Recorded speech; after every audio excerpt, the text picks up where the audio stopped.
পৃথিবীর সবচেয়ে শক্তিশালী নৌবাহিনী যেখানে নিয়মিত টহল দেয়, সেখানে সামরিক আধিপত্যের প্রতীক হিসেবে বছরের পর বছর উপস্থিতি দেখিয়ে এসেছে যুক্তরাষ্ট্র। ঠিক সেই প্রভাব বলয়ের কাছাকাছি হঠাৎ দেখা গেল অন্য এক বড় শক্তির যুদ্ধজাহাজ। দক্ষিণ আমেরিকার উপকূলে ভেনেজুয়েলার সংলগ্ন সমুদ্র এলাকা, যা ঐতিহাসিকভাবে আমেরিকার প্রভাবাধীন অঞ্চল হিসেবে পরিচিত, সেখানে চীনের বিশাল নৌবহরের উপস্থিতির খবর আন্তর্জাতিক পর্যবেক্ষকদের দৃষ্টি আকর্ষণ করে। এটি কি শুধু একটি নৌমহড়া, নাকি এর পেছনে রয়েছে বড় কোনো ভূরাজনৈতিক বার্তা? এই প্রশ্ন থেকেই শুরু হয় বিশ্লেষণ। পৃথিবী সামরিক শক্তির মানচিত্রে গত এক দশকে একটি বড় পরিবর্তন এসেছে। আগে যেখানে দূর সমুদ্র আধিপত্য মানেই ছিল মূলত যুক্তরাষ্ট্র এবং তার নৌবাহিনী, এখন সেখানে নতুন প্রতিদ্বন্দ্বী হিসেবে উঠে এসেছে চীন। বিশেষ করে যখন খবর ছড়ায় সে দক্ষিণ আমেরিকার উপকূলের কাছাকাছি ভেনেজুয়েলার সংলগ্ন সমুদ্র এলাকায় চীনা যুদ্ধজাহাজের উপস্থিতি দেখা যায়, তখন সেটি শুধু একটি সামরিক মহড়ার ঘটনা নয়, বরং একটি বড় ভূরাজনৈতিক বার্তার ইঙ্গিত হিসেবে বিশ্লেষকরা দেখতে পারে। কারণ ওই অঞ্চল ঐতিহাসিকভাবে আমেরিকার প্রভাব বলয়ের মধ্যে পড়ে এবং সেখানে অন্য কোনো বড় শক্তির সামরিক উপস্থিতি সবসময় প্রতীকী গুরুত্ব বহন করে। বাস্তবে ঘটনাটি কি হতে পারে তা বুঝতে হলে প্রথমেই বুঝতে হবে সমুদ্রের শক্তি প্রদর্শনের রাজনীতি। সমুদ্রপথে যুদ্ধজাহাজ পাঠানো মানে সরাসরি যুদ্ধের প্রস্তুতি নয়, বরং এটি এক ধরনের কৌশলগত সংকেত।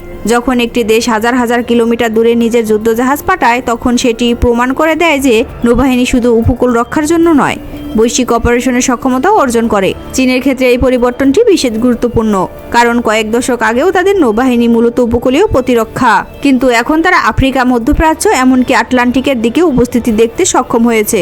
এই ধরনের বহরে সাধারণত সবচেয়ে গুরুত্বপূর্ণ ভূমিকা পালন করে ডেস্ট্রয়ার শ্রেণী যুদ্ধজাহাজ, বিশেষ করে টাইপ 055 অনেক সামরিক বিশেষজ্ঞ এটিকে বিশ্বের অন্যতম শক্তিশালী সারফেস কমব্যাট জাহাজ হিসেবে বিবেচনা করে। এর প্রধান শক্তি হচ্ছে বিশাল ভ্যাটিক্যাল লঞ্চ সিস্টেম, যেখান থেকে বিভিন্ন ধরনের মিসাইল ছোড়া যায়, আকাশ প্রতিরক্ষা, জাহাজ বিধ্বংসী, স্থল আক্রমণ এবং সাবমেরিন বিরোধী অস্ত্র পর্যন্ত।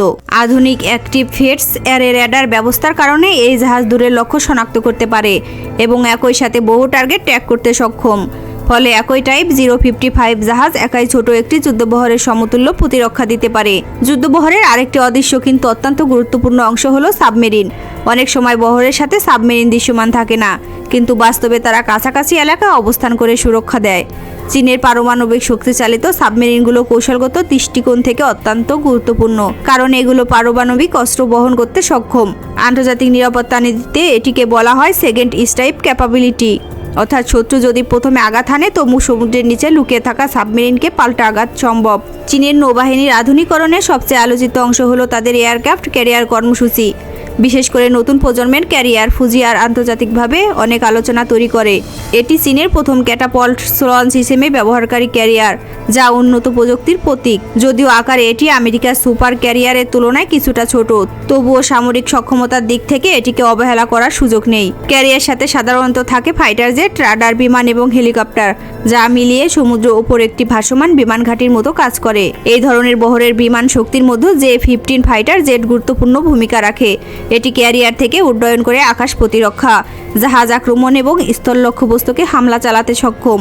একইভাবে Z-18 হেলিকপ্টার সাবমেরিন শনাক্তকরণ, উদ্ধার অভিযান এবং পরিবহন কাজে ব্যবহৃত হয়। এখন প্রশ্ন আসে, চীন কেন দক্ষিণ আমেরিকার কাছে এমন উপস্থিতি দেখতে চাইবে?